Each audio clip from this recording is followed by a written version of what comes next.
오늘 우리가 누가복음 98번째 시간으로 어디 있느냐라는 제목으로 같이 말씀을 나누도록 하겠습니다. 오늘 본문은 예수님과 제자들이 최후의 만찬을 행하시는 장면입니다.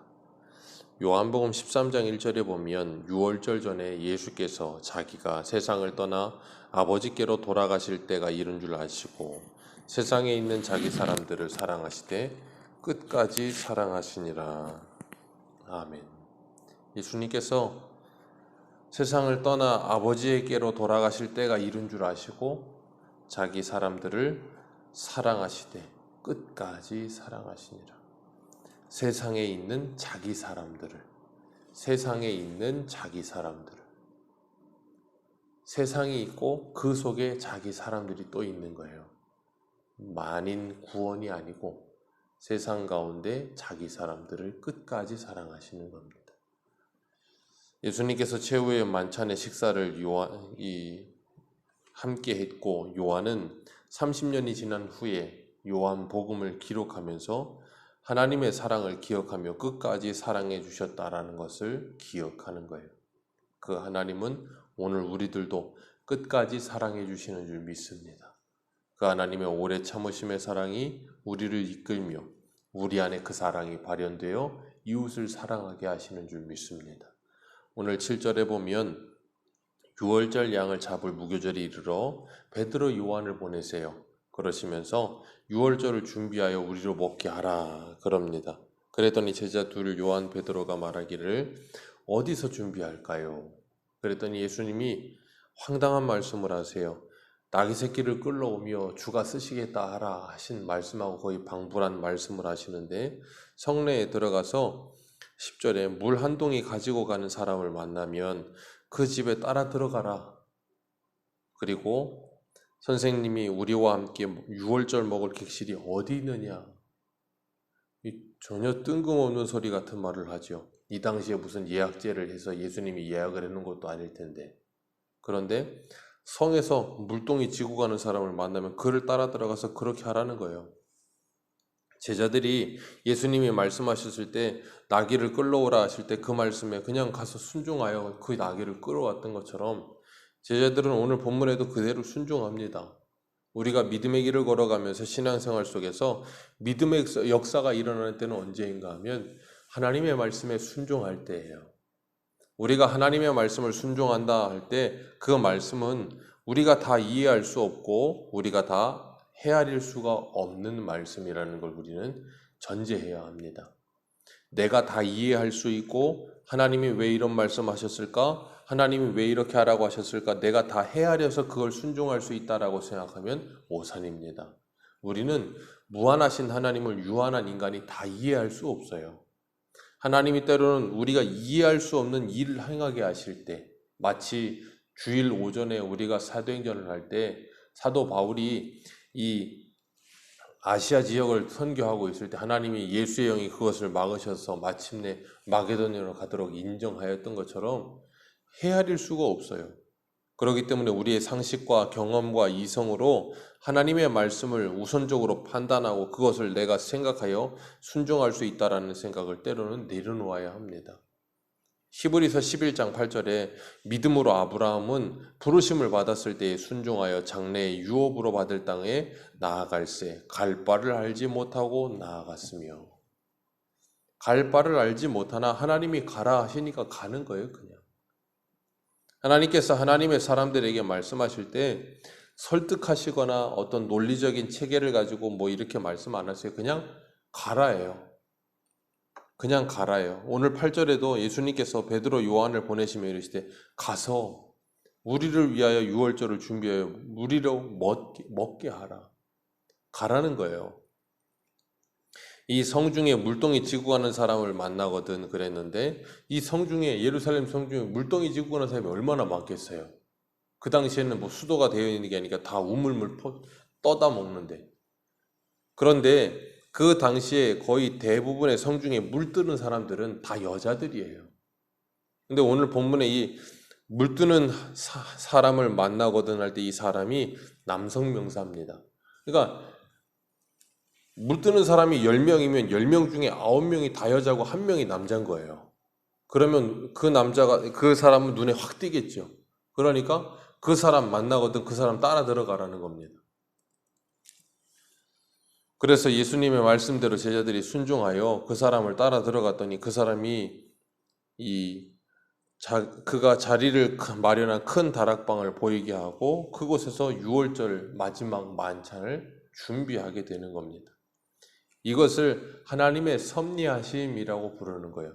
우리는 보지 못하지만 하나님은 앞에 있는 일을 모두 보시고 준비하시며 다 계획하고 계세요. 그렇기 때문에 우리는 때로 이해되지 않아도 하나님이 명령하시면 그것에 순종하는 겁니다. 선하신 하나님께서 반드시 그것을 통해서도 선을 이루실 걸 믿고 의지하며 주님을 따라가는 겁니다.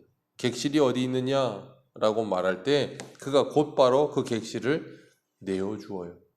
오늘 본문에는 그냥 이 11절 말씀에 내가 내 제자들과 함께 유월절 먹을 객실이 어디 있느냐 그렇게 말씀하시는데 마가복음 14장 15절에 보면 나의 객실이 어디 있느냐 그런 표현이 나와요. 나의 객실이 어디 있느냐.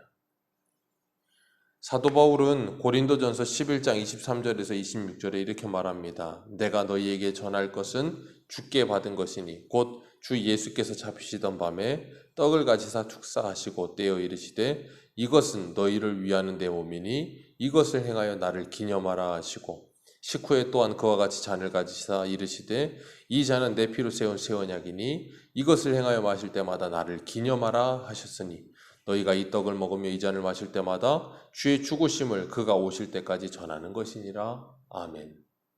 성찬할 때마다 우리가 함께 나누는 말씀이죠. 오늘 본문의 말씀을 그대로 가져온 거예요. 그동안은 유월절하면 어린 양을 잡아서 양고기를 먹었지만 이제는 양고기가 아니라 빵과 포도주를 나누는 거예요. 우리가 그 음식을 먹으면서 항상 예수 그리스도를 잊지 말고 기념하고 기억하며 그 예수를 전해야 되는 거예요. 유월절에는 이제 어린 양 잡는 것이 아니라 예수 그리스도가 유월절 어린 양이었다는 걸 알고 그 예수 그리스도를 기념하고 기억하며 전하는 삶을 살며 그 예수 그리스도가 우리에게 생명의 양식됨을 알고 날마다 그 예수 그리스도를 먹고 마시는 삶을 살라고 말씀하시는 겁니다. 오늘날 TV 틀어보면 TV 프로그램 중에 거의 절반 이상은 다 먹는 프로예요. 뭐 음식을 어디 찾아가서 먹는다든가 만들어서 먹는다든가 뭐 음식점이 나온다든가 거의 대부분이 먹는 거랑 연결되는 거예요. 그 음식을 그냥 먹는 것이 아니라 그 맛을 느끼면서 그 어떤 음식을 먹었을 때 아 이거 내가 어릴 때 먹었던 맛이야 하면서 음식 먹으면 우리가 음식 그냥 밥만 먹는 게 아니고 그때를 추억하게 되고 기억하게 되죠. 그러면서 음식의 철학을 담고 음식의 어떤 생각들을 담고 그래서 그 음식을 먹으면 그때가 생각나고 그때의 모든 것들이 우리에게 떠오르는 것처럼 예수님께서 우리들에게 이 성찬을 행하게 하시면서 뭐하게 하셨는가 하면 예수님께서 마지막 날 밤에 제자들에게 떡을 떼어주시면서 너희를 향한 내 살이요 피라 하셨던 그 말씀을 우리에게 뭐하게 하세요? 생각나게 하시는 거예요. 그렇기 때문에 어거스틴은 성찬은 보이는 하나님의 말씀이다 그랬어요. 그러니까 우리가 그 성찬식을 행하는 것 자체 그 행위가 중요하지 않고 그 성찬을 행하면서 뭐예요? 나를 위해 십자가에 죽으신 그 예수 그리스도를 기억하고 생각하는 거예요. 날마다 그러면서 우리가 함께 식사하며 함께 나누는 삶을 산다는 식구라는 것, 예수 그리스도 안에서 가족이라는 것을 확인하는 겁니다. 그렇기 때문에 예수님께서 그렇게 우리를 위하여 주님을 내어주시고 사랑하시는 것처럼 우리들도 서로를 위해 섬기며 사랑하며 살아야 될 것을 다시금 기억하고 다짐하게 하시는 거죠. 그것을 위해서 예수님께서 우리에게 그것을 기념하라 그렇게 말씀하시는 겁니다. 예수님께서 나의 객실이 어디 있느냐 물으시는 것처럼 오늘 우리들에게도 물으시는 거예요. 내가 만찬을 행할 객실이 있느냐? 가룟 유다는 그 마음속에 예수님이 만찬을 행하실 만한 객실이 없었어요. 그러나 예수님의 머리에 향유 옥합을 붓던 마리아의 마음속에는 예수님이 만찬을 행하실 객실이 있었던 거예요. 예수님께서 이 땅에 오실 때에도 객실이 없으셨어요. 그래서 짐승들의 구유에 오셨죠. 예수님께서 하나님의 나라의 일을 본격적으로 시작하시면서도 마태복음 8장 20절에 보면 예수께서 이르시되 여우도 굴이 있고 공중의 새도 거처가 있으되 인자는 머리 둘 곳이 없도다. 오늘도 주님은 우리의 마음의 문을 두드리십니다. 마음의 문을 두드리시면서 그 음성을 듣고 내가 열면 우리에게로 들어와 그와 더불어 먹고 그는 나로 더불어 먹으리라 그러셨어요. 그렇기 때문에 우리가 주님께서 오늘도 우리에게 말씀으로 두드리시며 찾아오실 때 우리가 뭐예요? 우리의 마음의 문을 열고 우리 안에 있는 마음의 문, 이 방을 객실을 하나님의 객실로 내어드릴 수 있어야 돼요. 예수님께서 나의 객실이 어디 있느냐? 우리에게 지금도 문을 두드리시는 거예요. 그리고 15절 말씀 같이 한번 읽겠습니다. 시작.